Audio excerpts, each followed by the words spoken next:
You deliver the perfect pitch. You have the exact product your prospect needs, the price is right, and they are nodding along. Then, right at the very end, they hesitate, offer a vague excuse, and walk out the door. That hesitation is biological.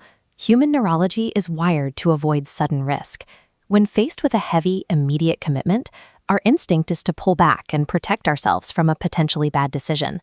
Standard high-pressure sales tactics ignore this instinct entirely. Pitching a massive commitment right out of the gate is exactly like proposing marriage on a first date. All the prospect can think about is the paralyzing anxiety of what comes next. Overcoming that anxiety does not require a more aggressive closing tactic. Pushing harder usually makes the prospect pull away faster.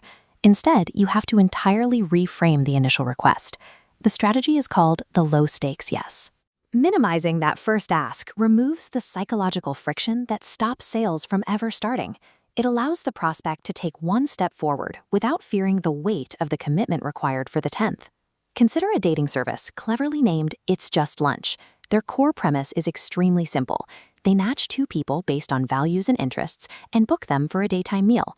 The rules are incredibly strict. No dressing up, no evening commitment. If 5 minutes into the meal you realize it's a terrible match, you eat fast, hand the waiter the check, and you are completely out the door by 1:15 p.m. The word date implies an audition for a relationship. The word lunch implies a casual meal. That simple shift in labeling hands the perceived level of control entirely back to the prospect. This matchmaking framework holds a critical business lesson. A tentative yes converts at a significantly higher volume than a confident, permanent yes. When you frame an offer as a highly reversible experiment, the prospect stops panicking over the risk. They can finally relax and evaluate the actual value of your product. We can see this exact strategy in the blue-collar service industry. Marketing expert Joe Polish ran a carpet cleaning business, and he grew it by introducing a concept called the carpet audit. Instead of quoting a full house cleaning over the phone, a technician would walk through the prospect's home with a clipboard. Every time they found a stain or a heavy traffic spot, they would place a small, numbered paper tent directly on the carpet. Once the tents were down, the technicians still didn't push for the booking. The next step was offering the homeowner a short educational video demonstrating exactly how a specific stain could be removed.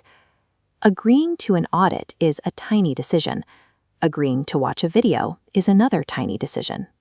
Each of these micro-commitments carries almost zero risk compared to paying for a massive cleaning job cold. By the time the video ends, the prospect has already said yes multiple times.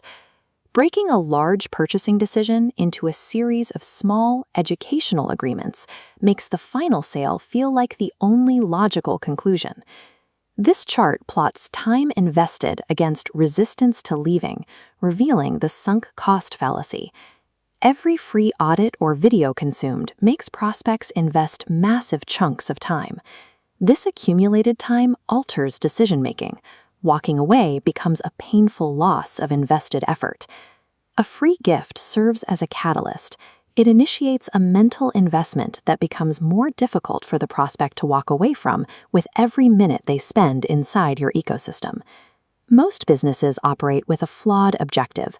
They try to secure an immediate, yes, I will buy. The superior objective is securing a tentative, let's see if we like each other. Look at your own sales funnel. Identify the exact moment where you can replace a hard close with a low-stakes audit or a free educational bonus stack. To make this work, the entry point has rigid requirements.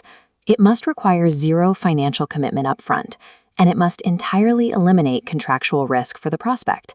You want their absolute worst-case scenario to be walking away with some high-quality free material and helpful information. That guaranteed upside makes the initial offer virtually irresistible. The math here is incredibly straightforward. Lowering the barrier to entry floods the top of your funnel with enough tentative yeses to easily outpace the returns of traditional hard selling. Abandon high-stakes proposals. When you stop asking for a marriage on the first date and focus on low-risk interactions, the final sale becomes the only logical conclusion.